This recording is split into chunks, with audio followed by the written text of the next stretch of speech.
Ladies and gentlemen, welcome to another edition of Dom Mafia Live. You already know what time it is, guys. Every single Monday through Friday at 11 a.m. EST and also afternoons, 5:15 p.m. EST. You will find your boy right here giving you all of the latest news and celebrations because the Buffalo Bills are currently sitting at an 8-2 record. First time since 1993. And in case you guys were unfamiliar, what happened during 1993, because I know that some of you, are somewhat around my age, and then others, I want to say, are a bit younger. However, last time the Buffalo Bills were 8-2, we ended up making it to the Super Bowl. Just saying.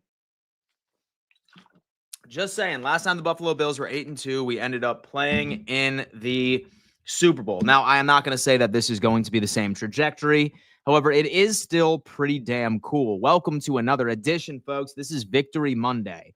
The Buffalo Bills ended up defeating the Indianapolis Colts yesterday, which it's funny because I feel like it wasn't a good game from Josh Allen. I feel like it really wasn't an ideal game from the offense. I think our defense certainly gave us quite a few opportunities. I mean, definitely picking off Joe Flacco. I want to say it was 3 times. Yeah, 3 times already. A would-be fumble. This defense was absolutely moving. And I think they needed to have this sort of game because I feel like a lot of Bills Mafia was about ready to chase several of those players out of town. And make no mistake, the reason the Buffalo Bills ended up beating the Indianapolis Colts yesterday had everything to do with our defensive performance, something you absolutely love to see. And I mean, honestly, we needed this defense to step up, especially with all the injuries that we had. I mean, folks, let's be completely honest with ourselves. Wide receiver one yesterday was Mac Hollins. Mac Hollins was wide receiver one for us. We thought it was Curtis Samuel, but that guy just turns out to be an absolute bum, a complete waste of a 3-year contract going into it. And then, of course, Josh Allen ended up throwing 2 very bad interceptions. So this was largely a defensive win. But regardless, I will take an ugly win over a loss any day of the week. That is right, guys. Do me a favor. Smash that like button the second that you do come in. And also roll call in the chat and let me know what team you are currently representing and where you are tuning in from. I can only imagine vast majority of you are Bills fans in here. But sound off. Let me know where you are tuning in from. I'd love to see some of the new faces in this chat. So if you are a newbie right to this chat, maybe you're typically a little shy and you don't introduce yourself, please let us know. Always curious to see where everybody is coming in. Chris Godwin. Good morning, Dan. Go Bills. This win was awesome because Josh didn't have to be Superman, but the rest of the team balled out, specifically the defense. And we are about to be looking and crunching the numbers for the most part. We are hopefully going to be welcoming on a couple of my buddies here in about an hour to really unpack some of the advanced statistics, plan a path forward, as obviously we are welcoming the undefeated Kansas City Chiefs, the reigning Super Bowl champions, back to the stadium in which last time we saw them absolutely ripped our hearts out. What is good, big dog? Terry Tates, man. I'll tell you what, my friend, I am absolutely living my life right here. John McMinnville, Tennessee. What's going on, my friend? Hope all is well. Represent Bills from Cali, Dan. John Marlowe. That's my guy right there. Keith Lowry. Dan, let's go. Delusional Pats fans. The big bad Patriots from Houston, Texas over here, man. Look at that. Long Island, New York. Let's go, Buffalo. Bills from Rochester, New York. Keith Lowry in the building, man. Bills since 92. Good morning, Danny boy. Good morning. Bills since 92, man. Hope all is well. Hope you're doing well. Represent Bills from London, England. My guy, Alexander. Hope all is well over across the pond, my friend. Kincaid is going to possibly miss up to 4 weeks. Brett Sparapani. Yes, my friend. Unfortunately, when it comes into it, here's my thought process, and I don't want to be pessimistic. But I feel like we have been getting shafted with injuries, and we have been seeing nothing but worst case scenarios since this injury bug has been plaguing us. According to Thigh Doc, they think that he might have hurt his PCL, They thought that it was a couple of other issues, but the certain brace that he ended up having on his knee after he attempted to go out after 2 snaps calls for more of a PCL injury. This is all speculation at this point, and I'm really just going off of the luck that we have had so far this year with injuries. I think it's better to expect the worst and be surprised by a way better outcome than for us to, sit there and get our hopes up and be like, oh, no, he's going to be good. He's going to be able to play against the Kansas City Chiefs. I'm not so sure about that, unfortunately. What's up, bro? Go Bills from Jersey. What is going on, man? Hope all is well. That was the most dyslexic reading I think I have ever had on this channel right there. It really said, what's up, bro, from Jersey, go Bills. I said, what's up, bro, go Bills from Jersey. Is what it is. Y'all love me for me, and that's why I'm here every single day. Is it bad? I say I wouldn't be upset if the Chiefs beat us. Every year, it's the same cycle. Win in the regular season, lose a heartbreaker in the playoffs. Maybe it will be different this year. Listen, I'm going to tell you what, dude. I have been joking around. I would say about 50% of it. Like 50% of it was a joke where I was just like, dude, I'd be fine if Sean McDermott just went out there and just like sat Keon Coleman and Amari Cooper. And then he also ended up putting Mitchie Biscuits out there like as the starting QB and just played that game and lost. And then we end up putting out all of our starters during the playoffs. It's stupid. I know it's stupid. But sometimes I look back and I see a trend. I do see a trend. We have beaten the Kansas City Chiefs 3 regular seasons in a row, folks. But then unfortunately, they end up taking care of us in the playoffs, which is wildly frustrating. And I know that pisses off some of you, but don't worry. I'm obviously rooting for a Buffalo Bills big fat dub on Sunday. Don't worry about that. I can never bring myself to root against my team. I can never root for my team to lose anything. So largely just a joke, but I really hope that Joe Brady, Sean McDermott, and Bobby Babbage leave a little bit in the arsenal. I think that's my wish is that we win on Sunday, but at the exact same time, like, let's not give them like our entire blueprints on a game plan against the Kansas City Chiefs, right? I think that's my biggest ask is don't show them everything. I think that's my biggest ask going into Sunday. Still win, but you know, maybe keep a little bit in the holster, right?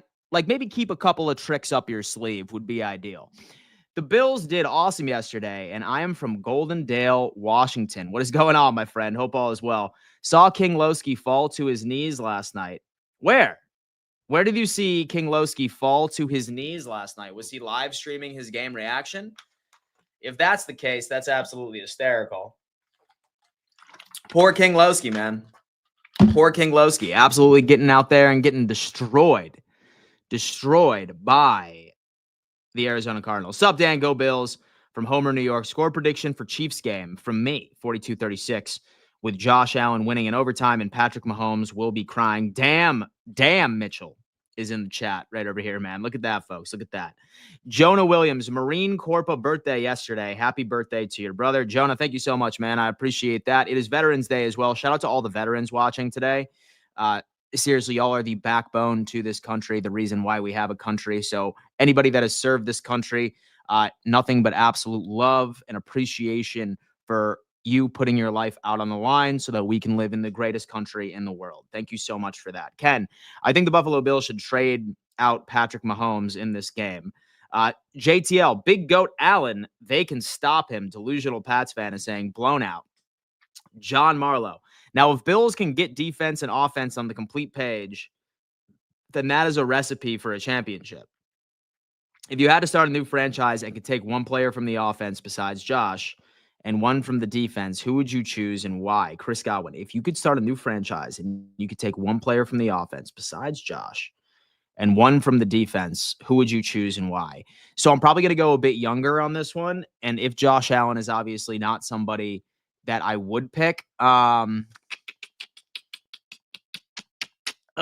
man, give me Spencer Brown right tackle, surprisingly enough. And I know a lot of people are like, Dan, Spencer Brown, really? Solid right tackle. Let's hope that he's okay, too. Some people are thinking that he has a low ankle sprain, so hopefully he's good by Sunday. But it was between Spencer Brown or it was between Keon Coleman, a young wide receiver prospect. Someone in the trenches or Keon Coleman I would take from the offense. And then on the defense, I am struggling between either Taron Johnson and or Christian Benford. I feel like Taron Johnson gets the nod of the head, if you will, because he is so disruptive. And if you look at any defensive tape from this Bills season so far, our defense struggles the most when Taron Johnson is not out there. Like that is where the defense truly falls apart, is when we see Taron Johnson not out there running out of the slot. I think Taron Johnson is the best player we have on defense right now. And I think it's not even particularly close. It could be a hot take, but that's where I'm standing at right now, folks. So Chris Godwin, great question, man. Great question to begin with. Folks, 240 of you in the chat already, 158 of you on YouTube, 82 of you on X, 1 of you on Twitch. I do want to remind everybody that I am giving away another Josh Allen rookie card. I gave a Josh Allen rookie card away like 2 weeks ago. I just gave a James Cook jersey away. I actually need to send that off hopefully today, maybe even tomorrow, to the lucky winner of that jersey. But this week's giveaway is a Josh Allen rookie card. Super excited about this. Do me a favor. Send this off. If you want to be a part of my weekly giveaways, folks, you have to be a subscriber to my YouTube channel. That is rule number 1. And then also make yourself a free Pristine Auction account. Link is in bio. It's the number 1 place to go on ahead and get all of your signed memorabilia from all of your favorite sports teams. It's all there. Absolutely is what it is. We have Scott coming in. Did you see the fourth quarter where Josh Young was trying to get 5 yards for the first down and the Colts defensive line took 3 shot swings at Josh Allen? I did see a Colts defensive lineman throwing haymakers at Josh Allen's arm, and I think one ended up getting into his head. But at the end of the day, all I really care about right here is the final score, and this is what it was, folks. This is what we were experiencing.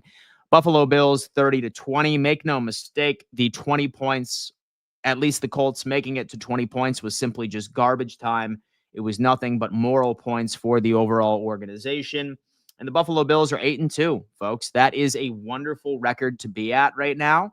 Second best record in the AFC, where it stands right here. And I want to say it's third best, tied with the Pittsburgh Steelers at 8-2 as well. So super excited. Scott, thank you so much for the super chat, man. You are the absolute man when it comes into it.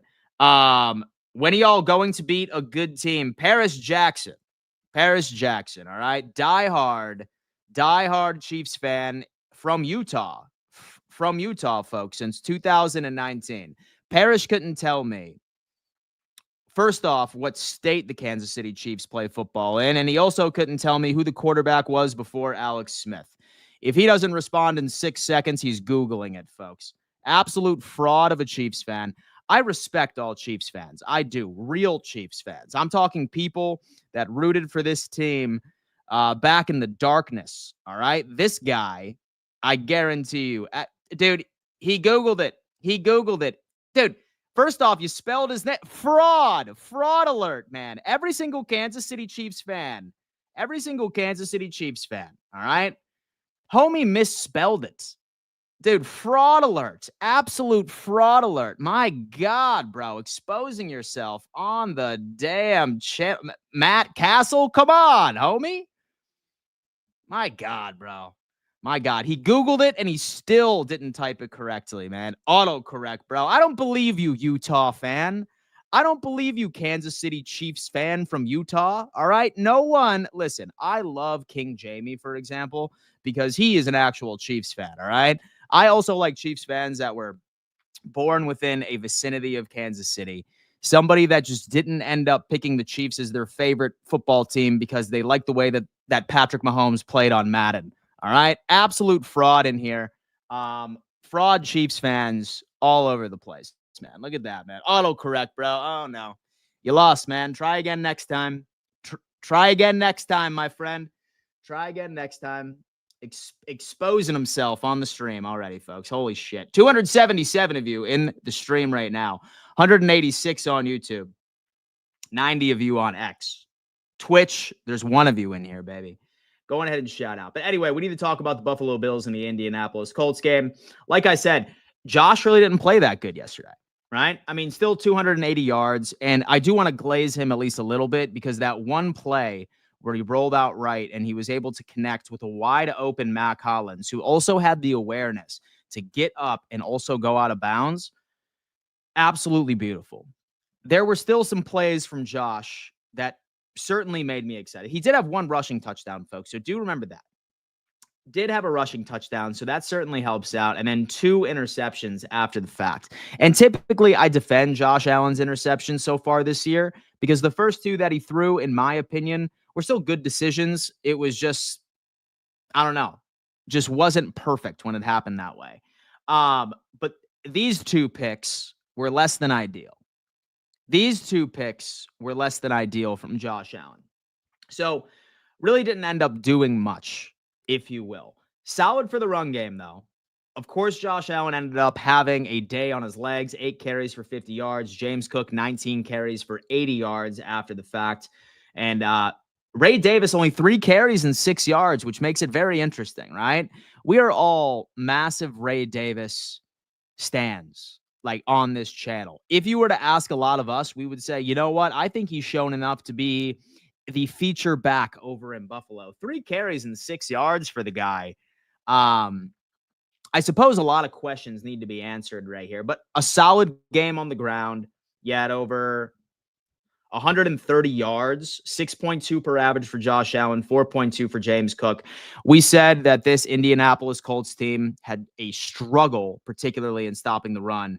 And then that is really where it comes out with. But Brooklyn Harlow is coming in. What's up, Brooklyn? Hope all is well. How important is Rapp to this defense? 2 weeks in a row, saved a touchdown that eventually got held to a field goal plus the pick. I mean, listen, Brooklyn, it goes even deeper than that because Rapp also ended up saving a would-be touchdown for the New York Jets a couple of weeks ago when we were in New York over at MetLife. He is the veteran that we need over at the safety position. I did see Tamar Hamlin out there getting absolutely cooked though. So maybe you Damar Hamlin haters might actually have something that I can't disagree with at this point. But Taylor Rapp has been doing absolutely well. Hopefully Cole Bishop can step up and be that guy. But Rapp has been crazy. If we're talking about, in my opinion, like quite literally the most important person on the Buffalo Bills roster defensively, it's going to have to be Taron Johnson. I honestly think Taron Johnson is the backbone to this defense. And without him, this defense wouldn't be able to operate in the first place. Shout out Taron, obviously, for that pick six. First pass attempt from the Indianapolis Colts earlier that week. And then go from there. Right, so we have Matt Collins, 86 yards, one of which came from that crazy pass from Josh Allen. But make no mistake, we ended up having Khalil Shakir, 6 receptions for 58 yards. He was that guy. Vast majority of them were wide receiver screen attempts. But again, he continuously just shows over and over and over again that he can't be tackled. He can't be tackled, man. He is one of the most underrated wide receivers in the league. And we're going to have to see. Dan, I don't view the Chiefs game as important than getting healthy. Amari, Keon, Dalton should all be inactive and rest until after the bye week. You're damn right. Start Mitch Trubisky, too. Start Mitch Trubisky. Start Matt Collins. Sit Khalil Shakir. Give them a B squad, bro. Give the Chiefs a B squad on Sunday. Don't even put don't put our good players out there. Treat it like a preseason game, folks. Don't show them shit. Is what I'm saying. Don't show Andy Reid a damn thing. Mitch Trubisky, Matt Collins, Ty Johnson, RB1, Cole Bishop, and some of the fans in this chat can start at corner. All right? That's what we want. Don't show them fools anything. You know what I mean? That's what I'm talking about. Without Matt Milano, Buffalo will not beat Kansas City in the playoffs. Whiskey is coming in. Dude, Whiskey hates the Buffalo Bills. I am the Yak King. You certainly are, my friend. I can tell you that much. Hey, Dan, remember when Richie said we didn't prove anything and needed to beat a good team after beating the Cards? Didn't age well. It certainly did not. San Francisco isn't important because it's an NFC game. We need the Chiefs. I'm telling you, Mitchy Biscuits, and bring up entire practice squad to cook them. Sandman coming on in. These guys aren't even that hurt. They can play. Yeah, listen. Here's the deal. If Keon Coleman and Amari Cooper, all right, I will say this again. If the Buffalo Bills were playing Kansas City yesterday, both Keon Coleman and Amari Cooper would have been out there. 110%. That was nothing but precautionary. I genuinely believe that both Cooper and Keon will be back. Dalton Kincaid is an entire different story. It's just kind of how it works real fast. I can play defensive end. Put Andy Johnson out there at defensive end. Put me in at linebacker. And let's not show them a damn thing. That's what I'm talking about. What's your score prediction versus the Chiefs at home? Keaton Talk Sports. Man. All right, dude. So I will tell you what. This game will be decided by less than a touchdown. Like it always is. Oh, my God. Solid defense for the Kansas City Chiefs. It really just depends on who's going to be healthy for us. If Cooper and if Keon are out there, give me Buffalo Bills 28, Chiefs 27. It's going to be one of those games.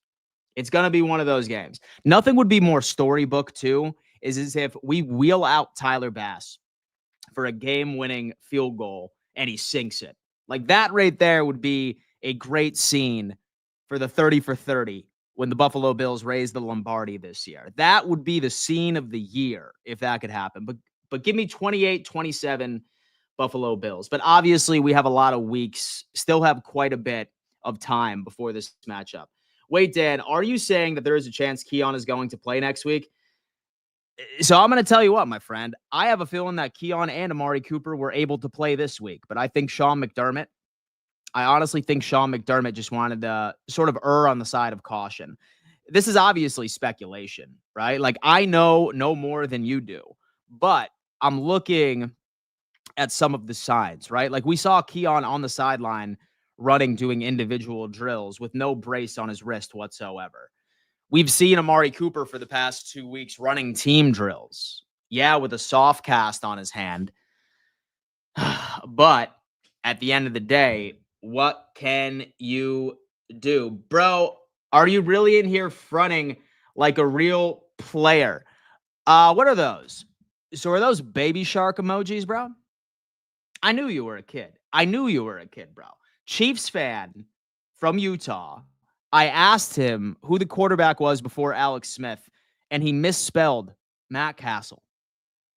Bro, just admit that you are a fraud, bro. That you just cooked on Madden in 2019 and you played with Patrick Mahomes and the Kansas City Chiefs, and you were just like, oh man, that's my team now, bro. That's my team right now. Dude, just admit it. Admit it, bro. Admit that you popped Madden into your PS3, all right? Or your PS4, whatever. And you saw how Mahomes played on the sticks, and you were like, oh, he's my favorite team. Homie, you're from Utah, dude. You're from Utah. Dude, you are a fraud Chiefs fan, dude. I guarantee you that you were a Patriots, a diehard Patriots fan in 2018. Diehard, bro. Diehard, dude. Come on, man. Listen, I'm not worried about this guy. Shout out to all the real Chiefs fans, though. I love the Chiefs fans that were around in the darkness, all right, that had to deal with Tyler Thigpen as their QB from 2007 to 2009. Those are the Chiefs fans I can respect. I will take anything I could, but it's all the children who literally just ended up picking Patrick Mahomes because he's on a Nike commercial or he's on State Farm commercials or something like that. Like, bro, like, dude, like, you are not fooling anybody. Hate to talk down on the Bills after a win, but something has to be done about the run defense. Darren Sanders. Here's the deal, Darren. Here's the deal. The funny thing is that Jonathan Taylor. Let me go ahead and pull up this real fast. Yeah, Jonathan Taylor rushed for 21 carries and 114 yards. 90 of those were in the first half. 90 of those were in the first half. So the Buffalo Bills ended up doing what they always do, and they end up adjusting to the run like they typically do, right? This was also a perfect example of what Bobby Babich and Sean McDermott like to do to offenses. They like allowing teams to run on them so we can get a good understanding of what their best plays are, right? Like, let's look at this again, right? So the Colts scored nothing in the second half, minus that garbage time touchdown toward the end, right? This defense knows how to adjust against the run, and largely I think a lot of it has to do with the fact that Sean McDermott is just wanting to understand what their best plays are, what their best pitches are, and then he shuts it down at the second half. This team for Buffalo, man, second half team, as annoying as it is. It's just kind of how it is. Unfortunately, since the trade deadline is over, sure. Listen, I would love us to absolutely shut down the run from the very beginning, but that's just kind of how Sean McDermott is. He's like that. He's annoying. He's going to give us all heart attacks before the half, but all we need to do is just hold on to hope that this fool is going to go on ahead and he's going to make us proud in the second half, right? I can't tell you how many times I'm doing my live game reaction, and I'm seeing a lot of my brothers in the chat, all right? Listen, I was calling some Bills fans in my chat with love, by the way, with love. I only said this with love. I said, y'all are being baby back bitches. All right. Stop complaining. We're going to be fine. You know what I mean? And I tell them, I'm like, look, like, don't take that to heart because I talk to my boys like that. I talk to my friends like that. If I didn't talk to you like that, then I don't like you. You know what I mean? If I don't talk shit to you, I don't like you. That's the whole rule I've been living by. You know what I mean? But all I want to do is teach patience around here, folks. I just want to teach patience. I feel like we're 8-2. Yes, there are some things that could be desired from the run defense. It about gives me a heart attack each and every single time I see these guys play football on any given week. But we're going to see. We have habitual line stepper. Honestly, Dan, we all got the Youth M fans. Y'all got Josh Allen fans added to the Mafia. We got Louisville fans and youngins who like Lamar in the flock. See, I'll be completely honest with you. I would have agreed with you, but half of the Buffalo Bills bandwagon disappeared after we ended up losing to the Cincinnati Bengals in the playoffs. It's definitely been thinning right over in Buffalo.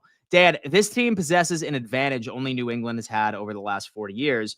We lose against Kansas City. It will not matter who we play from that point forward other than winning the division. DF. I mean, here's the deal, right? I don't think that the Bills will have the first seed. I don't. I really don't think that they will have the first seed. I think we're going to be the second seed again for the damn fourth year in a row. Even if we beat Kansas City on Sunday, I still think that somehow, some way, we are going to have the second seed. I would be happy, like, with the first seed. But, like, I mean, have y'all seen Kansas City's schedule? Like, y'all, like, look at this. Actually, here, let me go ahead and just pull up the Chiefs' schedule real fast. Like, it's a fucking cakewalk, dude. Like, look at everything else that they have right here, okay? So the Chiefs have the Bills, and this is the only difficult game. This is the only difficult game that they have on their schedule all year. Then they have the Carolina Panthers, okay. Then they have the Raiders, who is arguably one of the worst teams in all of football. You have the Chargers. It could be interesting, but come on, dude. Come on, bro. Browns, okay.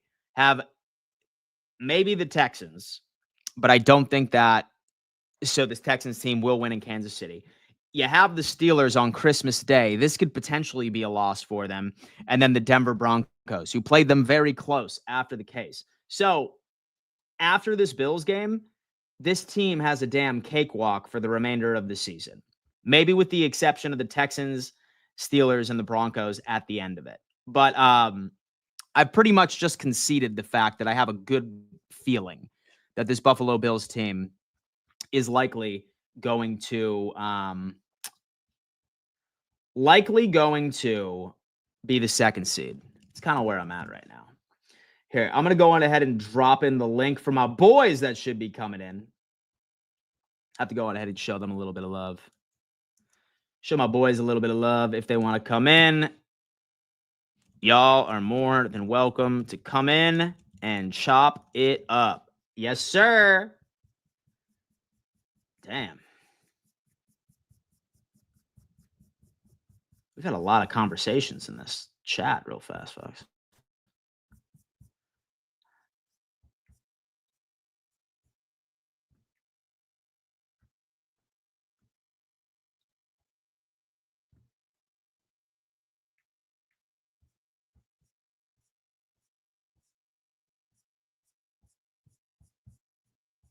Anyway, let's see what we got right here. Corey Sampson. Go Bills. Go Bills. That's my guy. It's my guy from Kansas in here. He's doing his thing. He's doing things. All right, listen, we have Joe Rist. Bass will miss every field goal in the playoffs. It's me, Mr. Wrist, folks. It's Mr. Wrist, as many of you guys know. Everyone refer to me as Mr. Wrist from now on, except that you get a week off. Let's go, Buffalo.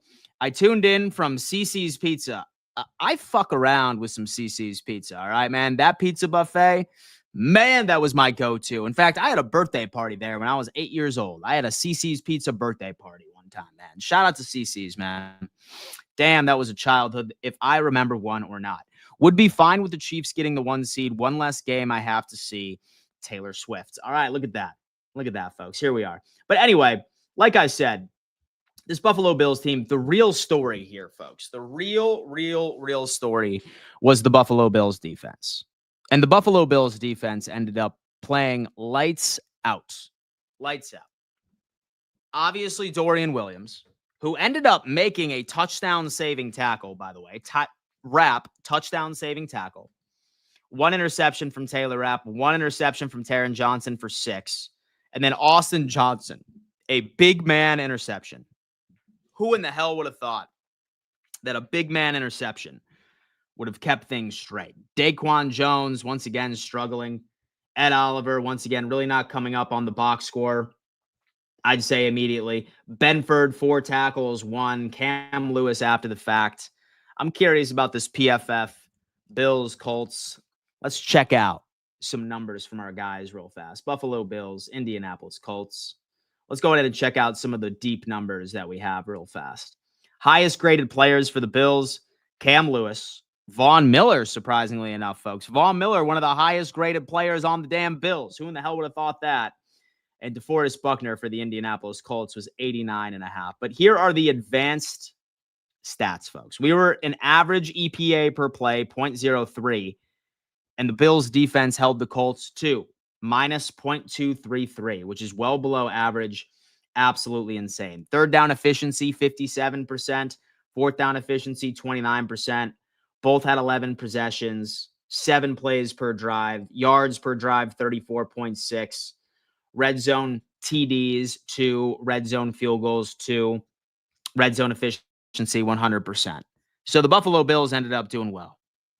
We have Paris Jackson. Bum still couldn't read what I had to say, but can make up all this BS false facts. You can't spell Matt Castle, and you use baby shark emojis. Grown man using baby shark emojis in here. All right? Utah Chiefs fan, sit down, bro. Sit down, man. We're not taking you seriously until you can send us a picture of you in a Chiefs piece of memorabilia from 2015 or before. 2015 or before. That is the only way I'm taking you seriously, all right? Give us your Facebook profile, and we better go through your pictures, and we better damn sure see a Chiefs hat in 2013, fool. In 2013, man. It doesn't exist. I promise you. It doesn't exist. We want easy. Absolutely. Akram, what is going on, man? Easy Super Bowl. Easy. He has them. Oh, dude. He has them baby shark emojis over here. Oh my God. Parrish loves Travis Kelce. We have Joe Rist coming after you, bro. Hey, listen, you know what? Joe Rist, I got to give it to Joe Rist because I respect Joe Rist because his team blows now and he's still a diehard Miami Dolphins fan, all right? You don't see Joe Rist switching over to the Kansas City Chiefs because he's not a fraud, Parrish. He's not a fraud, all right? Parrish, I'm just kidding, bro. I hope you know that I'm fucking around with you. Although you're a fraud Chiefs fan, still love you to death. Thank you so much for coming on in. Baby Shark Jade, dance video. What? Okay, anyway. Josh G, Bass MVP against the Chiefs. Let me see. Don't have a Facebook or a Twitter. Exactly, Paris Jackson. Exactly, my friend. Because you don't have any memorabilia from the Kansas City Chiefs. Ugh, dude. I promise you, man. Oh, my God, I promise you, bro. Listen, if you can send us over a picture of you as a toddler with a Kansas City Chiefs hat on, and you could send it over to my email or something like that, then I will leave you alone, all right? But you won't. You won't. I don't have a Facebook. I don't have a Twitter. Stop lying, fool. Stop lying. Stop lying to us. What about Instagram? Send us a picture of you in 2014 with a Kansas City Chiefs hat on, all right? I ain't a fraud either, yo. You a fraud, bro. You a fraud Chiefs fan, all right? I am starting to think this year is the Bills' year for the Super Bowl. Levi, I just had a memory from 2010 when I got the opportunity to watch one game on Bagram. Look at that, man. Joshua Price. Is Parrish secretly Jackson Mahomes? He could be. He could be. Wait until Matt Milano gets back to their defense. Craig, I saw him in an Otis Taylor jersey one time. You have no idea. Chiefs are going to be trolling all week, Dan. Hector is coming in. Parrish has a Lions jersey ready to go. He certainly does. He certainly does, man. He already has that in his cart. He's waiting to see who wins the Super Bowl this year. I don't. Baby Shark. Anyway, Chris Godwin. If you could hypothetically trade for anyone in the league right now, who would it be? Listen, man, I hate these speculations. And I hate these situations, right? Because unfortunately, the trade deadline is over with. I mean, I'd probably go for an edge rusher right now. I mean, say that money really isn't a case. Yeah, I mean, I feel like I'd probably end up going for a really game-breaking sort of pass rusher at the end of the day. Dan, he's lying. He's a bandwagon. He's going to switch to the Lions when the Bills win. I promise. I don't have a Twitter account. That place is a trash heap. DF Forever is saying Paris Jackson equals Nick Wright. Nick never became a Pats fan until Mahomes looked good. Football Pro, Paris Jackson. Were you named after Michael Jackson's daughter, Paris? Oh, my God, man. Is the Bills' defense generally fully healthy? Seems like we are close. Yeah, we are. But unfortunately, it appears that we just continuously keep switching what injury ends up plaguing our specific system, right? We have the Buffalo Bills. Last year was exclusively the defense that was getting banged up. This year, our offense is getting absolutely destroyed when it comes into wrist injuries. And it's absolutely insane. Guys, 236 of you in the chat right now. Do me a favor. Subscribe to the channel because I'm giving away a Josh Allen rookie card this week during my live game reaction against the Kansas City Chiefs. If you want to be a part of my giveaways all season long, I have so much that I'm giving away, guys. Have to be a subscriber. Have to have a free Pristine Auction account. Link is in description. Make it happen. Cannot say it enough. Cannot say it enough. Nara, what's up? How you doing? Dan, and do you think the Chiefs stress playing us in the regular season like we stress in the playoffs? Maybe it's a mental thing on both of our ends. So I think that the Buffalo Bills are the only team that really strikes fear into real Chiefs fans. I'm not talking about Chiefs fans based in Utah that just ended up picking the Chiefs 3 years ago because they like the way Patrick Mahomes plays on Madden. I'm talking about real Chiefs fans, folks. I think we are the only team right now that they look at the schedule and they're like, damn it, we have to play the Buffalo Bills. All right, we have to play the Buffalo Bills. I think that's where it's at. Go Bills. When do you announce the giveaways? I announce them during my live game reaction. So I do have live play-by-play reactions of each and every single game, and I typically announce the winner during the first part of it. So from now on, if you guys want to know who won the giveaways, have to tune into my live play-by-play reactions at the beginning of the season. What's up, Mafia? Beth B, how you doing? We have Khalil Shakir. Pristine Auction needs to get some Khalil jerseys. I've seen a couple. Dan, what are the odds on the Bills taking down the Kansas City Chiefs? So I'll tell you what, man. Listen, we have won the past 3 regular season matchups. We are at home. We play a hell of a lot better at home. And this Chiefs team does find ways to win. It's absolutely for sure. So hoping for the best. And listen, I will tell you what. I have a feeling, so the Bills end up winning 28-27. That is my final score prediction. It's still pretty early, and obviously I need to wait to see what the injury report looks like. But say that the dudes are as healthy as I think that they are. Probably.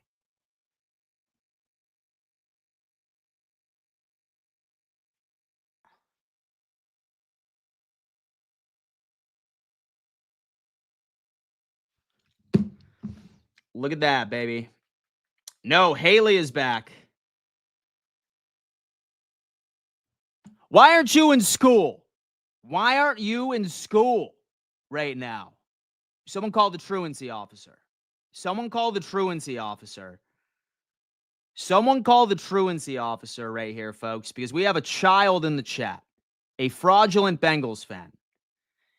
Haley is a diehard Bengals fan from New Mexico, folks. All right. She likes the Cincinnati Bengals because she finds Joe Burrow attractive. That's why. She's not tied to Cincinnati at all. All right. She likes the Bengals simply because of Joe Burrow and how cool he looks and how he dresses. Another fraudulent fan in here, folks. If this is who I think it is, I think this is just the same person who had a TikTok account that followed me for a while. And every time the Bills ended up beating a team that she hated, she would switch the profile picture. Yes, most definitely. I have seen profile pictures of Cincinnati, Philadelphia, and Kansas City. It was all depending on who the Bills were playing at this point.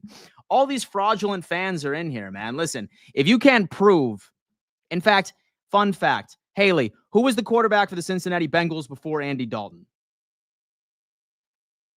And if you take more than 1 minute to look it up, right now, then you are clearly a fraud. Who was the quarterback before Andy Dalton on the Cincinnati Bengals? Nobody. All right? Because you don't know. You don't know. Someone said Chad Ochocinco. Oh, my God. Oh, my God. Fraudulent fans in here.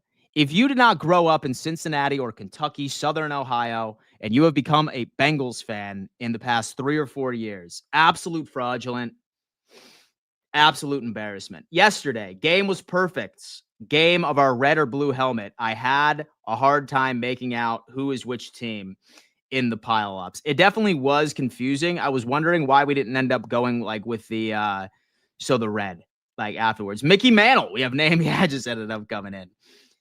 Hey, Dan, what's up? Chris Shea, what's going on, man? Hope all is well. We have Carson Palmer. It was Carson Palmer.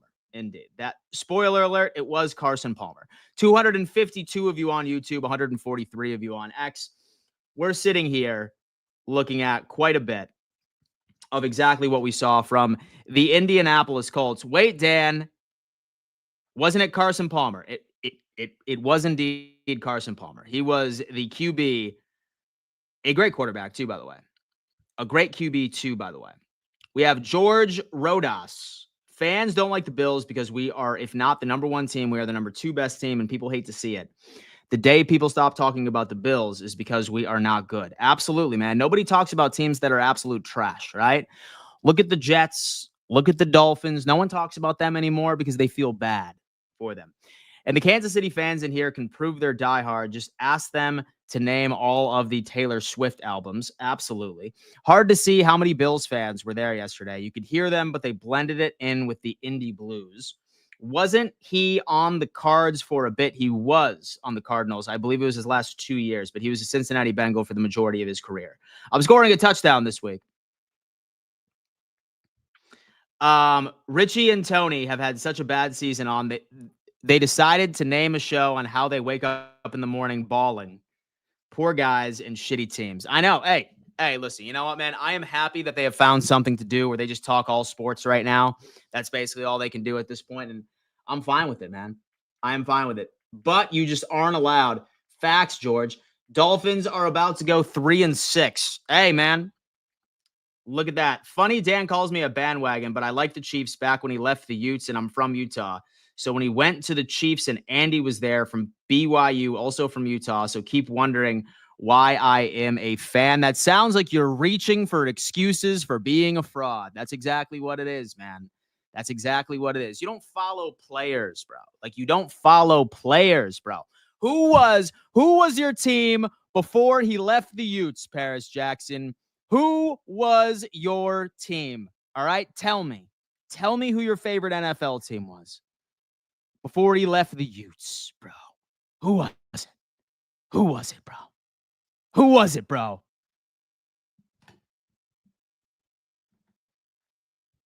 Frauds, bro. All of them are frauds. He was traded from the Cincy to the Raiders to the Cards. All right, man. Chiefs are overrated. We have my wife hates my hi-fi. I wish we could find a way to limit Travis Kelce. I'll be completely honest with you. He has really not even been much of a factor to that offense's success this year.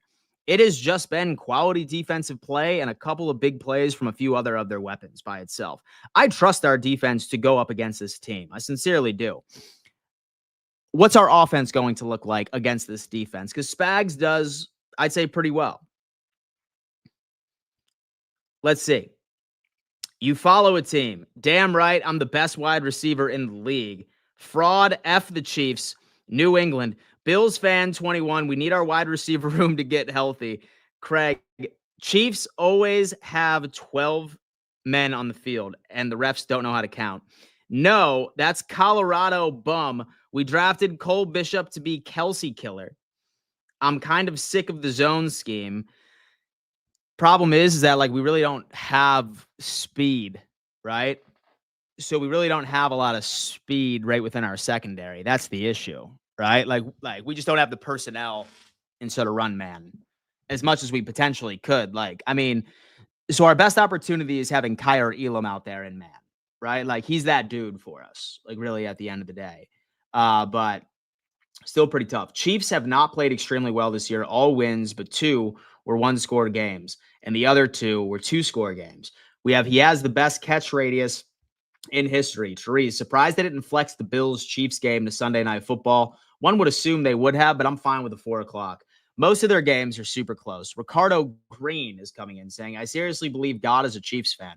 I mean, hey, it could be that. Dan, talk to us about our missing wide receivers. We need them for the Chiefs. I want us to beat them now. I don't care if it's only a regular season win. So this is my thoughts. If, for example, that we were playing the Chiefs yesterday, then Keon Coleman and Amari Cooper would have been out there. I honestly think that both of those wide receivers could have played, but we purposely ended up saving them for this game coming up on Sunday. I genuinely believe that both of those wide receivers will be playing. Now, will Dalton Kincaid be playing? Entirely different conversation. That I don't know. That I don't know. We have Luis. And the time is come for the Bills to show the NFL that they are the number one in the AFC against the Chiefs. Let's see what's going on. Can we trade our 6th and 7th round picks for one of their refs?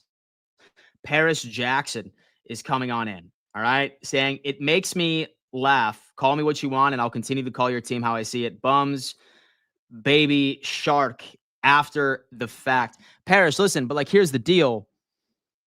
We don't have respect for you as a Chiefs fan because we know you're a giant fraud, bro. Like, we know that you were a Broncos fan like 10 years ago. All right. Like, we know that. Like, you admitted it. Like, you said that you followed Andy Reid from BYU or you followed so-and-so from the Utes, etc. Who was your team before, bro? Who was your team before? Like, you have admitted that you are a fraudulent Chiefs fan, bro. You have admitted that you are a fraudulent Chiefs fan. So why would we take you seriously? I think that's our question. Why would we take anything you say seriously? Why would it bother us? And before you say, well, obviously I'm getting your attention, it's because I enjoy making fun of the fact that you only like the Chiefs because you like the way Patrick Mahomes plays on Madden. It's easy. You're an easy target. That's why I respond to you. Not because you're getting under my skin, just because it is so fun. It is so fun. Because I know if we were to go through Paris Jackson's closet, all right, my friend, we'd sit there, we'd like start, just moving some hangers over, and we would see an Eagles jersey, we would see a Patriots jersey, we would see a Denver Broncos jersey. We know. And that's why I love the Dolphins fans in here, because they are true fans. Their team is god-awful, all right? Their team is god-awful, but they're still in here rooting on their team and being delusional, all right? They are being delusional, all right? That's a true fan. Is somebody like Joe Rist that is in the chat still saying that the Dolphins are going to make the playoffs? Has he lost his ever-loving mind? Has this guy lost his ever-loving mind? Absolutely he has. He is so delusional, it's crazy. But I have a lot of respect for Joe Rist, Paris Jackson, because you want to know why? It doesn't matter how shitty his team is. He's still out there spewing delusion that they still have a shot, baby. All right? Joe Rist. That's my guy. That's my guy real fast. No, you'll see a Derek Thomas jersey. You'll see an Alex Smith jersey, a Butler jersey, and a few of Mahomes. That fool just put that in his Amazon cart, bro. And he's going to send me a picture of it fresh out of the box in a week and a half, being like, Dan Mitchell, I told you I had all of these. It just took me about a week and a half to send you the picture. Send us a picture, bro. Send us a picture with all those jerseys on hangers right now, bro. Email me, dog. Dan Mitchell, MGMT. Send a picture of all those jerseys with the hangers on, all right? And put up one finger so I know that you took the picture right then and there, brother. Right then and there, brother. Do me a favor. Bust out those jerseys from your closet. Take a picture and email it to me, and then I'll stop making fun of you, all right? But until then, ain't gonna happen. Ain't gonna happen. Ain't coming. Ain't coming, man. Listen, dude. These guys trying to sit here and be like, oh, man, I'm a true fan, man. Listen, I just listed off a bunch of players that I just Googled. Promise you, bro. Promise you, man. Email me, Parrish. Email me that picture of all of your jerseys with you standing in front of the mirror with one finger up, all right? Do that right now. With today's newspaper as well. I got to see it because I don't believe you. And he needs today's newspaper. Okay. I got to get off of work first and not sit behind a computer being a bum. That means that he's running to Goodwill right now, folks. He's going to take a road trip over to Kansas, 700 miles away from his damn house, and pick up these jerseys. He's going to be calling all of his other fraud Utah Chiefs fans guys after this. And holy hell, man. Not a guy sitting behind a computer being a bum. Hey, man, listen. All right. I respect the working man. I respect the working man, my friend. I really, really do. All right. Listen, I was a 9-to-5 guy for a long time. All right. I genuinely was. Now I get to go on ahead and bully fraud fans like you for a living, and all my bills are on auto pay, fool. That's what it is. I get to bully Paris Jackson for a living. Ooh. And your boy's about to go on a 7-day all expenses paid cruise, dog. In a week. I got 2 houses, fool. And all I do is make fun of fraud fans like you for a living. So who's winning, fool? Send me them jerseys, dog. Send me them jerseys. And enjoy that L. Dan, you are something else. I know, man. I'm just fucking around with it, man. Chill, Dan. You're really getting under his skin. All right, listen, Paris Jackson, I hope you know I'm just fucking with you, man. You're the man. Thank you so much for your continued support. Dan, we escaped the Matrix. Holy shit. We have Cameron Byers in here. Holy shit. Joe, hey, listen, Paris Jackson, I'm going to be sending you so many pictures of me sitting in a fucking hot tub enjoying a nice little fucking old fashioned on a cruise ship. I'm going to be like, thank you, Paris Jackson. Thank you. You paid for this cruise, my friend. Thank you, bro. Oh, my God. Anyway, Leno TV. Man, Richie is going through it after the Jets ended up getting smacked. He certainly did. 394 of you guys are rocking with me right now. 236 of you are on YouTube. 159 are on X. Do me a favor, folks. Subscribe to the channel if you have not already. I'm giving away a Josh Allen rookie card, announcing the winner on Sunday. On Sunday. And if you want to be a part of this and you want the opportunity of winning this Josh Allen rookie card, that's what you have to do, baby. Make it happen. Absolutely love you. Ricardo Green. I live in Utah, and trust me, Dan, Utah is full of bandwagoners. Jets fans have already disappeared, bro. Matt C. The Buffalo Bills have the best quarterback in the NFL, number 17. These other teams just can't see the truth. We have AJ. Dan murdered him. I'm a Bills fan, and I'm hurt for him. DF Forever is saying, show me the way to go home. I'm tired, and I want to go to bed. Had a drink an hour ago, and it went right through my head. Yo, was that poetry? Was that a song? Talk to me right now. The Bills are going to be the team to beat the Kansas City Chiefs. Let me see. Paris Jackson. Still trying to give this card away a month later. This is the second one that I got, fool. This is the second one that I got, baby. I'm sitting here trolling fraud fans like you. Hence why I have all this signed memorabilia, bro. Hence why I have all this signed memorabilia. I'm Bills Mafia Santa Claus.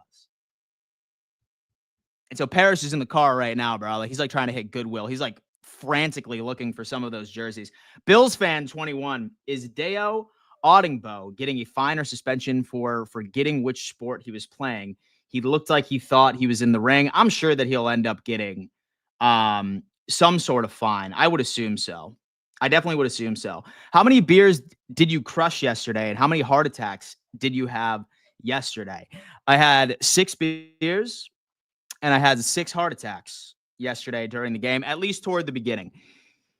Frank Ferry, have you checked in on Richie? He is very upset, unfortunately. Song, remember Jaws, the baby shark. Sorry, I had to 1+1 you, bro. I absolutely love that. Bro is so mad right now. He can't just take the L and stop talking. It happens, dude.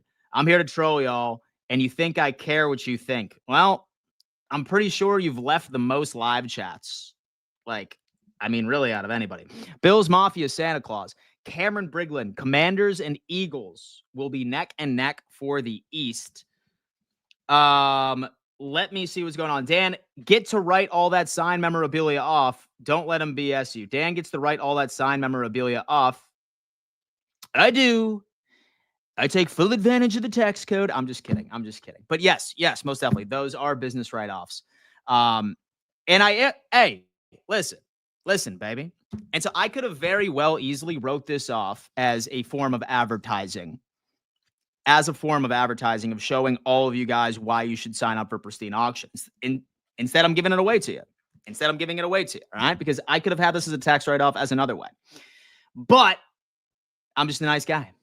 I'm the boss. I don't have to go back to work.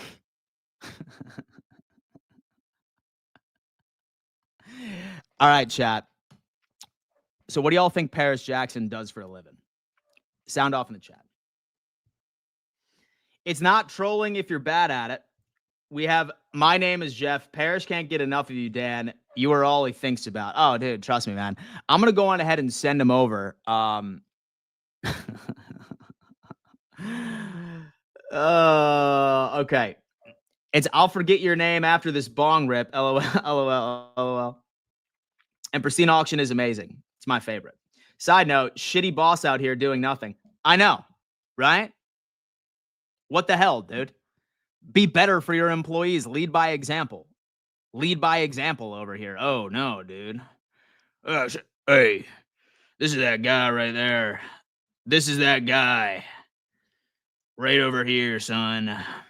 And so I love Dan and his tiny muscles. Well, hey, man, listen, I'm certainly working very hard. I benched 315 pounds the other day, and I still have a lot of work to do because your old lady wants me to throw her around a little bit next time. So I still have another 200 pounds to where I could feel comfortable. That's why I work out, baby, is to throw your old lady around like she wants me to. 315 ain't going to do it, dog. I'm kidding. I'm kidding, Paris Jackson. I'm kidding. Come on, baby. Come on, dog. Get out of here. Yo, he does feet finders. We have all that. Who's firing me when I'm the boss, bro? LOL. You got soft hands, brother. You got soft hands. You haven't worked a day in your damn life. He's not kidding. Shit's getting deep. Why is he still here? I don't know, man. He just can't take an L. He just can't take an L. But anyway, all right. Guys, sometimes I do enjoy really going after trolls. You know what I mean? And so I just absolutely love it. It's my favorite thing. I hope that I have been providing you guys some laughs a little bit. I wasn't anticipating sitting here talking trash to Chiefs trolls for the vast majority of my stream. But to be completely honest with you, it has been killing some time because I have been waiting on Kevin so to roll on in for the stream today so he can like really unpack everything that he saw from this Indianapolis Colts game and what to expect moving forward. But I mean, really outside of that, yeah, we're going to have to see. Please check on TD after tonight, Spears Sports Network. I feel like we should be checking a lot on Richie at the end of the day. Parrish is in the chat.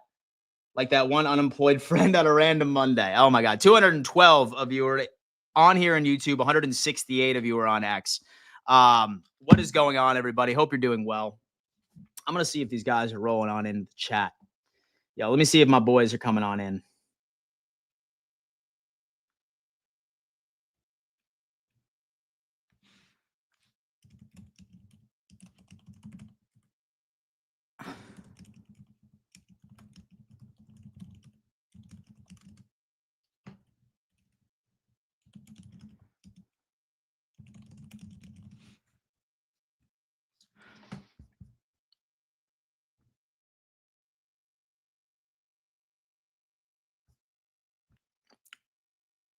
My name is Jeff.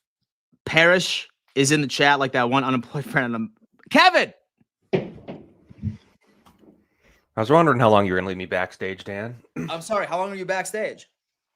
Good 5 minutes. Wait, really? Yeah. Oh, dude, I'm sorry about that. You're good. No, you're good. Yeah. I mean, I had some Kansas City Chiefs fan back there that was, I was just going in. Did you really? Because, yeah. Well, like, I made a video earlier today where I was just like, it's funny how, like, you, like, go to the profiles of every single Kansas City Chiefs fan, and none of them were made before 2020. And I ended up getting, obviously quite a bit of flack and stuff. But no one's been able to provide a picture of them as an infant, like with a Kansas City Chiefs onesie on, right? Or like something, right? Like some sort of autograph material from Matt Castle or something like that back when he was doing it. So it's been a large majority of what this morning's stream has been about. Although that I wanted to talk about several topics surrounding the game yesterday. Thoughts on that one, man? Because you want to know why? I feel like it was the ugliest 30-point showing from the Buffalo Bills I've seen in quite some time. Thoughts on this? Yeah, what's funny about yesterday is you look through the analytics. You just had some. I think you had some. Yeah, I did. I can go ahead up. and pull them back up real fast. Yeah, that's cool. I think a couple of things you want to note here of look at that average EPA per play from the Colts. Negative 0.233. So, which is abysmal, right? Abysmal. That's absolutely a dominant defensive performance. Dominant. Like if you can hold someone under 0.1, so this is double that, negative 0.1. You had a rock star day defensively. Now, probably didn't feel like great because you look the next number under that, 364 total net yards. 70 of them were on that last drive. With Codrington in the game. Yeah, they held Jonathan Taylor to 7 yards in the second half, and the biggest number of all those is rushing first downs, 4. So that's all their rushing affected the game. 4 first downs. That's it. Yeah. Going to win a lot of football games, especially one with a dominant running back where he had one run, 58 yards, and the rest of 50 yards total. And his next, whatever, ended up being 20 carries. So at some point, you had a really good game plan. And if DeMar Hamlin doesn't take a bad angle, that's probably a 3-yard run too. So ultimately, I think the first things you're pointing to is how well the defense played, how dominant they were in stretches. A couple lapses, of course. You don't shut out teams generally in the NFL in 2024. No. But how well that they played throughout the majority of the day. The 4 turnovers, the pass rush was there. Getting their hands on balls was there. Greg Rousseau was getting it. Quentin Jefferson off the road. So I think the thing that jumps out to me as you tick to the Chiefs game is how well the defense is playing. Yeah. Hopefully how fully healthy it is going into that game, unlike years past when you're playing them with backups everywhere across the board and hurt players. The defense will come, or the offense will come in banged up. We know that. But the defense has played super well. I think that they're going to have a good game plan against Patrick Mahomes, who's lucky to be 7-0 in 1-score games. He's the best ever, Dan, at 1-score games at 70%. That's the best ever. He's currently 100%. There is absolutely a case to be said that he's a 30-point regression coming. That's not a guess. That's not an estimate. I'm already giving him credit for being a 70% 1-score quarterback, which is unheard of too. Usually a good quarterback is 60%, a great one 65. He's about 70. 30%. That means in my prediction, he's got to have an 0 for 3 coming. He just has to have it. So he's 7 out of 10 in 1-score games. It's just raw data that I'm going to live by. They're going to lose 3 games this year. We'll see. Yeah. We'll see if that comes to fruition. I just don't think they get out of their gauntlet. It's not as crazy as the Bills gauntlet, but they play the Steelers. They still play their division teams. So Houston Texans.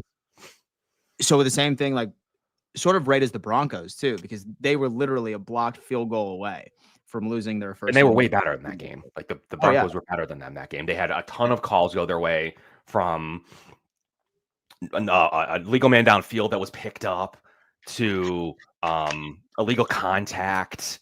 Like all these plays on 3rd and 4th down, that is just getting absurd. You have people, referees asking for FaceTimes with certain Chiefs players. You have Patrick Mahomes asking for, if there's anyone behind me, let me know.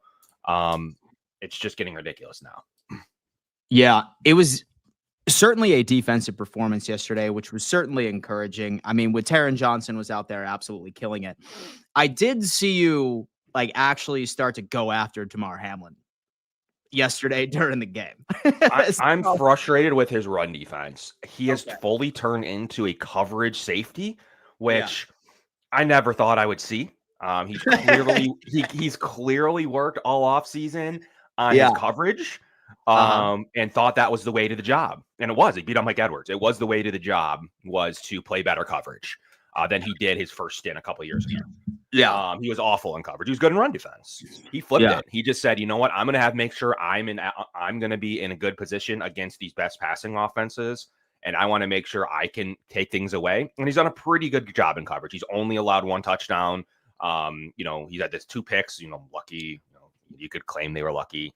But he has been in position. That's because of his new pass angles that he's taking, but it's drastically affecting his run angles. The Bills will probably tell you we need him to defend people like the better quarterbacks in the league, not necessarily the better running backs in the league, but it's certainly burned them so far. That run angle on Jonathan Taylor's really good. The run angle on Jonathan Taylor was awful. And then he did it late in the red zone too. Luckily, none of them really mattered.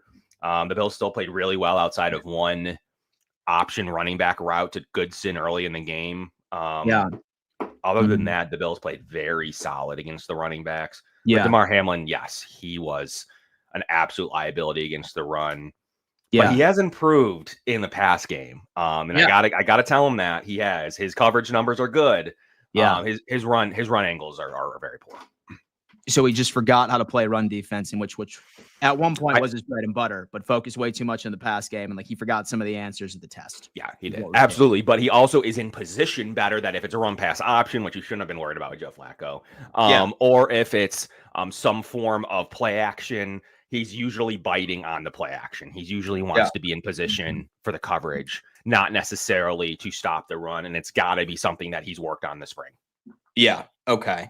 Now, some people in the chat earlier today, in fact, about 2 or 3 were saying like, yeah, Dan, like this run defense is still a concern. But I feel like since you introduced this overall theory a couple of weeks ago, where Sean McDermott sort of likes to have these offenses show their best plays or show their best pitches, as you ended up putting, I feel like based off of what I watched, that was, again, another perfect example of what we saw yesterday from the Buffalo Bills defense.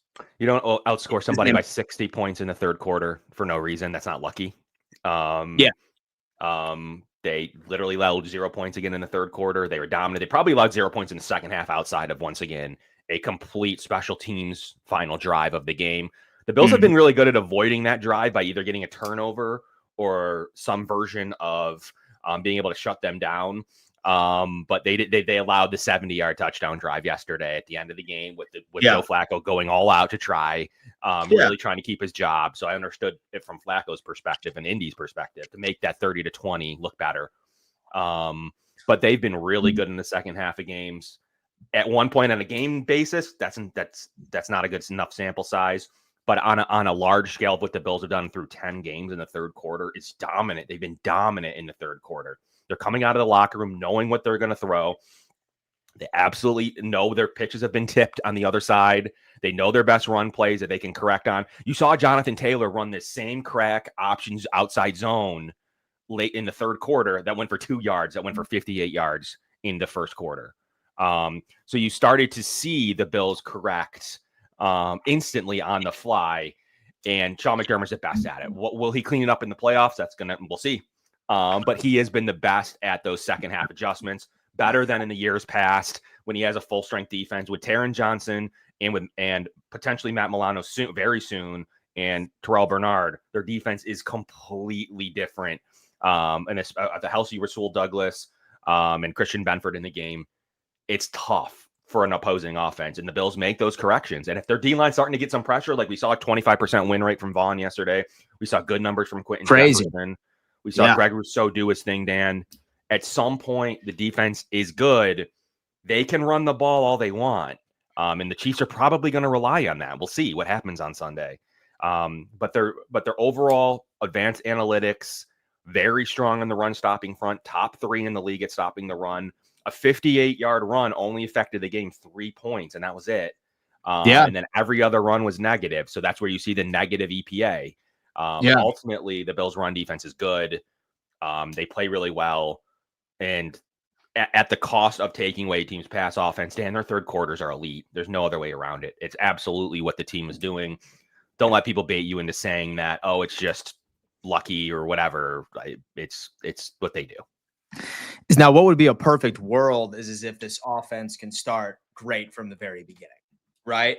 Like, that is a question I feel like all of us are having. Like, why is it taking so long for us to get things going? Like, why have we had like all of these slow starts from the very beginning? I mean, obviously, not having Amari Cooper, not having Keon Coleman, and then with Curtis Samuel, obviously didn't make the best of his opportunities yesterday. I know that a lot of us were hoping that we'd be like, oh yeah, dude, he's going to be on the outside. Like, he's going to prove why he earned that, that 3-year contract, and he just wasn't the same. And I think now all of us can admit that was just a bad signing from Bean. But I mean, even when like we have been at full health for the most part, haven't really been seeing like these strong starts. and we only tend to start like moving in the right direction second or third quarter. Why do you think that is? Is it something on purpose?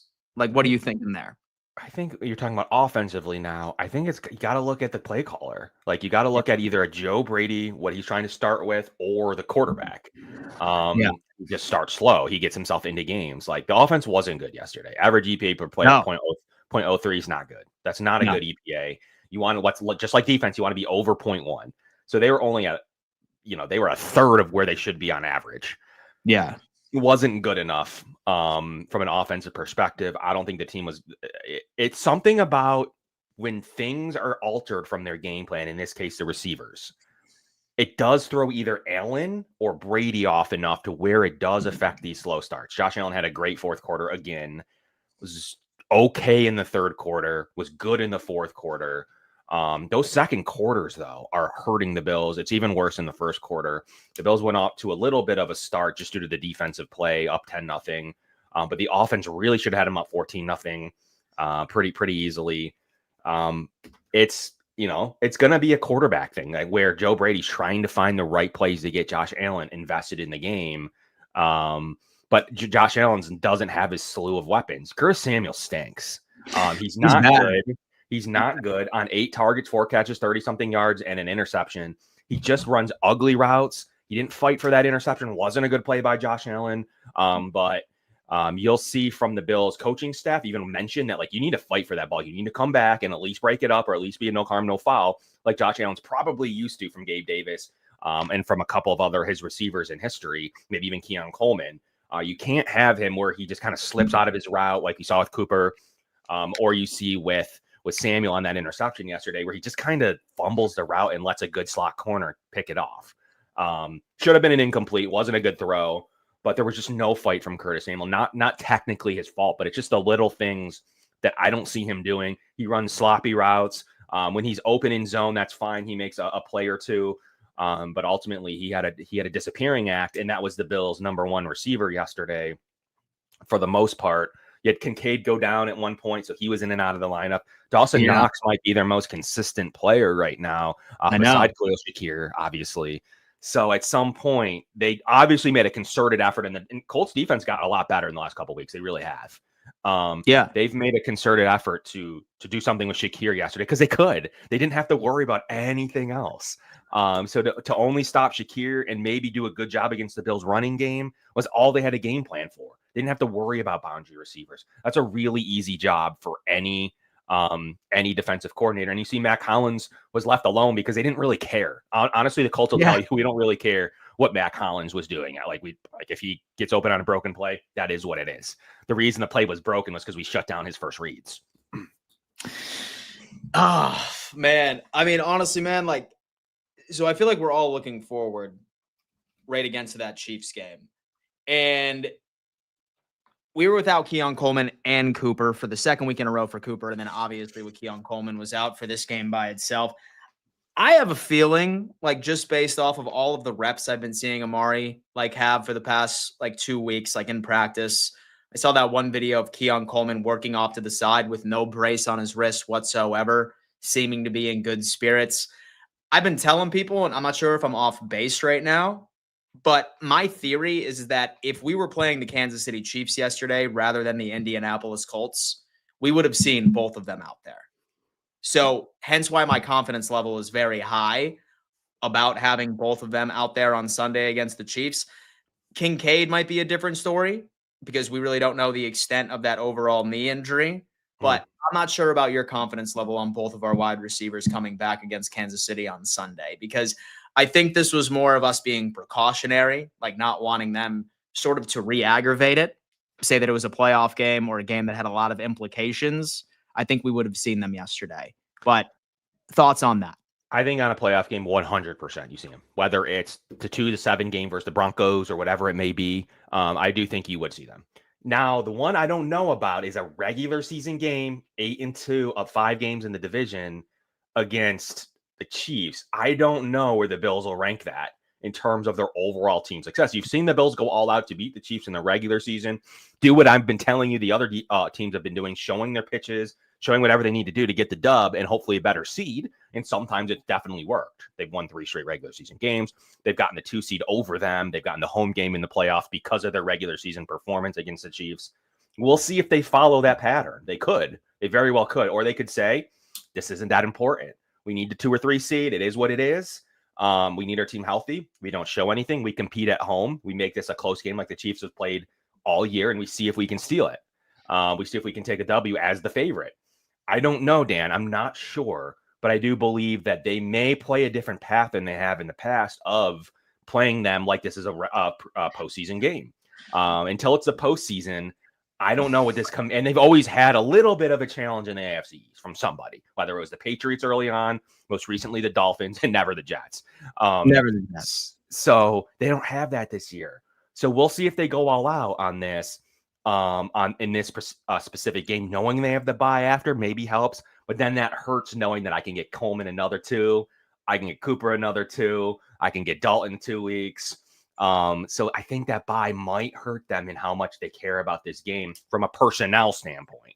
What that bye does hurt them a little bit in this performance because they can go all out for the 49ers, make sure they secure that dub, make sure they clean up, take care of a good team. That could be the one that they're pretty full strength for at the cost of this Chiefs game. We'll have to see how they play it. They could play it, but the precedent is there. They do go all out against the Chiefs. They do show their best cards. They do try to have their best players for the most part. We'll see if they follow that trend or if they're finally, Sean McDermott's finally like, I need this team freaking healthy in January.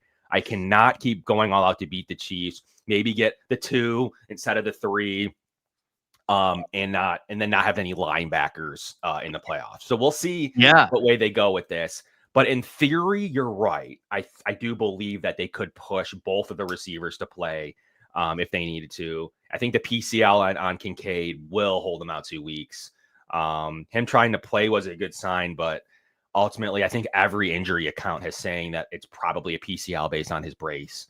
And that's 2 to 4. So with the bye there, Kincaid's out. Yeah. I think the rest of the team could be ready if they wanted him. We'll see if they want him. That's going to be the question that we're going to see answered at some point throughout the week. We'll see if McDermott plays games. We'll see it all starting at 4:00 when McDermott starts his press conferences, but definitely on Wednesday when we see some practice. But my guess is they split the difference and they go 1-1 for the receivers. They have 1 ready. Have 1 ready. Who would you rather see out there if you had to guess? Or so who would you rather have out there? Me kind of want Amari Cooper out there. Like, say that we had to rest one of them, I think I would probably side with Amari Cooper over Keon because I just want Keon to be healthier. Like, he's like our 50-50 guy. And I look at that secondary right over in the Chiefs, like solid coverage, like with McDuffie, solid linebackers here and there too. I'd probably have to side with Amari Cooper over there. Say that I had to choose one.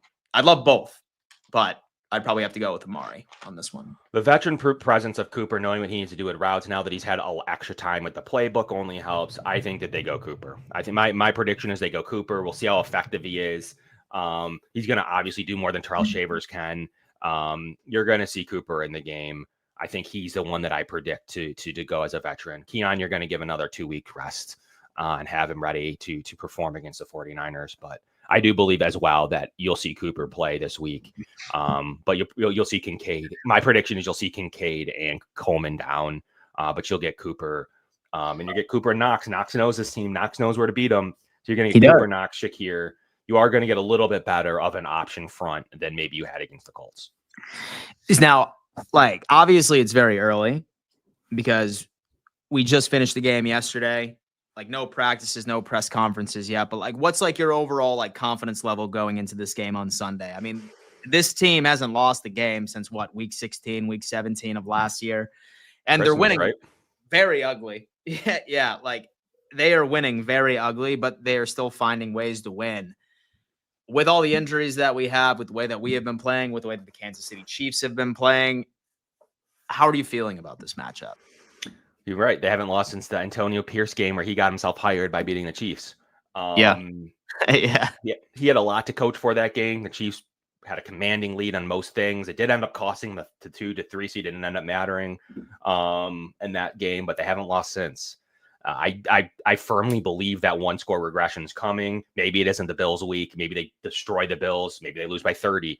But the ultimate one score regression is coming for the Chiefs in some form or fashion. It's as tale as old as time with you can't defeat the one score pony. So I really think that it does look good to play them at home. They keep winning, luckily. They can't play like they played against the Broncos, against everybody. They're going to start losing those games. Who better than one of your rivals that beats you in the regular season? How much do the Chiefs really care? The extra motivation is I think they want to be undefeated. That's the difference this year. If they were even off of one loss earlier this year, it may be even a little bit different. Now they're playing to be undefeated, to potentially be the only team ever, because the Patriots couldn't get it done. So I think that that's their motivation right now. So they're going to have a little extra juice. The Bills know them. They build a team for them. I talk about this all the time. They build the team to beat the Chiefs and not the Ravens. So ultimately, the Bills know how to defend Patrick Mahomes. They did it with bum backup linebackers in the fourth quarter of the divisional round. They made them punt twice. So ultimately, and stopped once at the goal line by Jordan Poyer on a punch out, which was lucky. But at some point, good teams get that luck, just like the Chiefs have gotten all year. So, Dan, I think they can get it done. I'm cautiously optimistic. 2.5-point favorites by the Bills. They have enough to do it. Like, they definitely know how to defend Mahomes. They know what to do. They've struggled in the playoffs. They have not struggled in the regular season, though. This is the regular season, at least as far as this Sunday goes. So I do think the Bills can beat them. We'll see what you see from the Bills team this year. Do they finally alter and treat this as a regular season game rather than the best game in the world? We'll see. The Bills have generally treated this as like a playoff game in years past. We'll see if that trend continues, or if they're like, you know what, that hasn't worked in the past. We're going to treat this as a regular season game, just like if it was the Titans. We're probably trying to win this, but ultimately we'll see in January. So I think my biggest ask, like, right, of this organization, like, on Sunday is that I would be happy with a win, but just promise me that, like, you'll keep a couple of tricks up your sleeve, right? Like, don't show them absolutely everything, all right? Like, I mean, shit, start Mitch Trubisky, throw the practice squad out there, whatever. I'll take it. Just let's make Andy Reid completely have no idea what we're doing in the playoffs. I want to see two different game plans, because I feel like it's almost inevitable at this point that, like, we are going to see them sometime in January. And I just want them to hold something close to the vests. Like, don't go out there and just go absolutely nuts. And then when it comes time for the rematch, we have Andy Reid and Spags have the answer. I think that's my only wish, Kev. I think what most people think is, like, when someone says, like, they're holding a play back, it's not like they have the beat the Chiefs play call. Like, that's like, we've thought for years maybe there's a play call in the books that would beat the Chiefs or the Bengals or whoever it may be, even the Steelers when you play them in the playoffs. There's not a play specifically that you'd ever hold out in a football game, ever. What the Bills can do, though, is construct a game plan that this week against the Chiefs, we see vulnerability against their slot receiver on defense. So we're going to take that away from Patrick Mahomes. This is just an example. We're going to take that away from Patrick Mahomes. We're going to do everything we can to show our best cards to stop Travis Kelce. That could be something they do. Now that is on film, how they cover him. It's not like it's a crazy secret for someone like Patrick Mahomes or Andy Reid, but they will show what they're able to do. It's all about what they game plan for. On offense, they could do something like, we're going to do anything we can to throw the ball all over the yard. We don't believe in their XYZ. We're going to throw the ball over the yard. Maybe in the playoffs, we're going to switch to a more run-heavy game plan, or vice versa. So the Bills will come out with a very specific run against Spags, a very run-heavy offense, to where Spags has to adjust. And then when you see them again, will the Bills pull out that run-heavy, or are they going to switch up on us? At least it gets them thinking about what may happen in the playoffs. So it's not like, the Bills aren't going, like, I see some people talking about, like, the Bills not trying. That's absolutely false. It's all about how you construct the game plan in this game, and more about, like, not trying is how hard you're pushing your injured players. The Bills have some in this case. So it's not a matter of not trying. Like, Mac Hollins is going to try to win this football game. Josh Allen is going to try to win this football game. Their offensive line is going to do what they can to win this football game. What it means is Put in every chip that you have in your disposal, all your injury cards, get them ready to go. Make sure you're pushing them to win this game. And the Bills have done that to some extent in the past. All I'm saying is, do they force Coleman back? Do they force Cooper back? Do they find a way if Kincaid can play? Even Reggie Gilliam on special teams, like whatever it may be, to beat the Kansas City Chiefs in week 11. That's not our end goal. Our end goal is to stop winning regular season games and losing in the playoffs. Like, the Bills win enough regular season games. They're one of the best regular season teams ever, like since 2020. Like, they're really, really good in the regular season. Like, we can say whatever we want, but the biggest thing that the Bills have to overcome is the playoffs. Like, that's the number one thing used against Sean McDermott. You don't think he's thinking about that? Like everyone says on this regular season banner, but like at some point they need, now that there's 5 games up, like they need to think of something to do in January. That's what this all comes down to. We need to beat Patrick Mahomes and or Lamar Jackson in January. So how do you achieve that goal? Like, you think of that today as you game plan for the Chiefs. Maybe you throw out the kitchen sink and you really push for the 1 seed. That could be something they do. They could say, you know what? The odds that we make it to the Super Bowl are drastically higher if we beat the Chiefs this week. But then that comes with beating the Chiefs, beating the 49ers, doable. Beating the Rams, doable. Beating the Lions. So you start to come a 4 straight. Like, it starts to become if you do that, you are the 1 seed, in my opinion. Yeah. If you can't do that with some banged up players, then what did you show all your hands for to beat the Chiefs? Just to be the 2 seed again every year? Exactly. So, like, at some point, they need to make these decisions. And the number one thing that Bills will care about, 100% the Bills will care about, is winning the division. No one in that organization will ever limit or minimize winning the AFC East. That is huge to them. That gets you a home game. That puts you in at least the 4 seed and probably the 3 or higher. So the Bills really, really care about winning the AFC East more than like Twitter cares. Like, oh, you won the AFC East, it stinks. Like, the Bills really care about the 5th straight title. And making that a thing. That probably matters more. Beating the Jets, beating the Dolphins, beating the Patriots, winning that division matters more than a week 11 game against somebody that you're going to see again. And maybe we'll see if they really have a realistic shot at the 1 seed against this team with this 4-game stretch, specifically with this 4-game stretch. Yeah. They have to play perfect to really good football to win these 4 games, 8 in a row. And then still have to probably win to get this 1 seed from the Chiefs, and then still win those 3 division games at the end of the year, which are always tough, even at the Patriots game, man. Yeah. I mean, Patriots game, anything can happen. Yeah. No, I totally. So there's a lot the Bills need to consider as they have this division on a 3 magic number, which means 3 wins, you clinch the division for sure. But any combination of wins and division losses by the other teams would clinch you the division as early as the 49ers game. So they need to make that determination on, like, this is a big regular season game being called by Tony Romo, a warm up to the postseason. But at some point, it's a regular season game. They're not going to push all their players from the injury report to play, especially with a bye behind it and some bigger games as well coming up right after the bye. So lots of decisions that the Bills need to make on how they game plan in this one. And we'll see if they treat this like show the world that the Bills are the best AFC team, which they could do. But we'll see how much that matters to Sean McDermott to continuously being the best one of the best regular season teams. Yeah. They have to make that determination. Yeah, exactly. I would much rather move away from that narrative that we're only a good regular season team, and then when it matters most, especially since we're 8-2.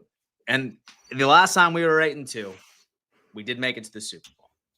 All right. So I'm hoping that we can ride this momentum. And honestly, I really don't care about bragging rights online. Oh yeah, my team's sitting here beating all these juggernauts right in the regular season. I just want some playoff production. And as you were saying, treat playoff games like playoff games and treat regular season games like regular season games and switch stuff up. And being healthy is certainly important as well. Us losing out on all of our linebackers last year, I always ask myself how things would have been different if we just had Bernard back out there against the Kansas City Chiefs. If we didn't have AJ Klein, how much of an impact would that have made on the game against Kansas City? I could be delusional. It could have turned out the exact same way. But there's something in the back of my head. I'm like, man, like I just want us to go on ahead and just have a full playoff stretch where we stay relatively healthy. Right. That would be absolutely ideal. If you think the Chiefs are treating this like it's the biggest game ever, they're not. The Denver Broncos game may have been bigger to them. Like, I know for sure, like, you think they're going to push back Isaiah Pacheco, who's going to be back soon. You think that they're going to push some of their players. They're not. Like, I don't know how to make that any more clear. Their goal is to win the Super Bowl for the third straight time in January. Their goal is not to come to Buffalo and beat the Bills. They already feel like they're in commanding position. I think the undefeated thing may give them a little bit extra motivation. But ultimately, like, they're not going to push their injured players. They're going to run the same game plan they would have ran. It's a regular season game against an opponent they know. But ultimately, they have their division to worry about. They want the 1 seed. This goes a long way for them in those categories. But ultimately, it's the regular season for them. They do drop games at points in October. They even dropped to the Raiders late last year, their last loss. Yeah. So November, Mahomes is really good historically. So we'll see what we get from him. But at some point, Dan, like, this is the regular season for them too. We'll see how much they put their best game plan forward. Spags is going to bring it. You know it. Like, you know it's going to happen. We'll see what it looks like from the Chiefs offense. But the Bills are going to have a good handle on what they do. And we'll see how the Chiefs counter the Bills' knowingness of them. So it's basically a division game for them on top of it. It's a matchup that the Chiefs are probably expecting could happen in January. We'll see how they prepare and they plan for this game. But ultimately, if the Bills could take them down from that undefeated season, that would be a win alone, in my opinion. Yeah, most definitely, man. Like, I mean, and just watch this game be like 14-13 or something like that. Exactly like it was so against Denver, right? I could 1,010% see it, man. I really could. Hamlin with improved pass defense is way better than watching Cole Bishop get cooked by Nico Collins. Bishop is the future, but Hamlin is better now. I feel like we haven't seen a whole lot of Cole Bishop since that play. I mean, I know that he's had a couple of snaps here and there, but I wonder if we're just shelving him for next season. And as far as him missing those snaps during training camp when he was hurt, like, really just sort of painted the picture of what we should have anticipated from him from the beginning. And so do you see, like, with Cole, like, having a more expanded role, like, later on, like, so within the season, or no, you don't? I think that officially, as you enter the bye, Hamlin's earned the job. So I think that comment is correct. You can't have, like, the Bills do not let up explosive pass plays. It is not something to do, whether they're playing Tyreek Hill, where Kyrie Elam got cooked, or where it's, in my opinion, it's Cole Bishop. You can't have that in zone coverage. Like, you can't have that. Damar Hamlin has improved drastically at preventing that. Him and Rapp have done a really good job at explosive pass plays.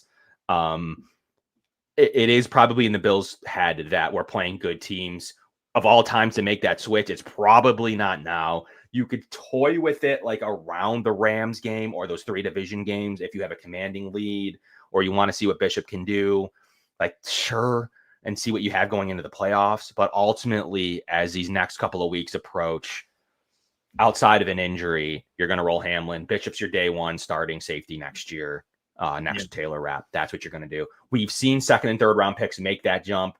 We've seen it from Bernard. We saw it from Dorian Williams. We've seen these day 2 pick, James Cook. We see these day 2 picks make this jump every single year underneath this regime. That's one thing that they do well at is continuing to develop these players. Bishop will be somebody you see next year taking that 2nd year defensive leap that you see underneath this regime. Christian Benford took the leap as a day 3 pick. Like, you see it happening across the Bills defense specifically. Yeah. So ultimately, I feel, Khalil Shakir took that leap, started to take that leap.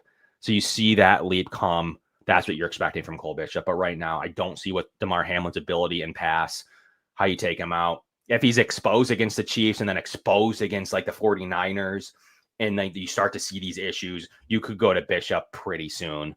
But it would take something like a really bad exposure, like you saw Nico Collins, for them to make that switch as you approach the Rams and softer from the Rams on. But the next 2 weeks, if he's exposed, especially after the bye, you could start to toy with the idea that Bishop Bishop could come in at some point, but I think it's beyond them. With a good game against the Chiefs, I think we can probably put that to rest for the 2024 season. Got it. All right. Well, folks, you heard it here first. Since the Buffalo Bills end up winning an ugly game against the Indianapolis Colts, still put up 30 points, by the way, so that should help us feel encouraged. And we have the Kansas City Chiefs right around the corner this coming Sunday.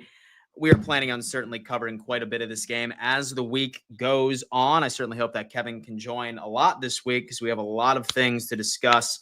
And then hopefully Thomas can hop in here every now and again as well, depending on his work schedule. But what's going on over on the Built on Buffalo channel for you this week, man? What can we'll have our matchup prediction. I'll bring in a good Chiefs guest that I think is pretty fair. Someone I like the way he breaks down the game. He's pretty well respected with film on what he sees from the Chiefs. So generally not too. What's his name? Ron Klopp. Ron Klopp. Okay. Yeah, he's pretty good. Check him out. Like he runs a really good Chiefs channel over there. Ron Kopp Jr. He goes by @Ron Kopp on Twitter. Okay. All right. Pretty good Chiefs guest.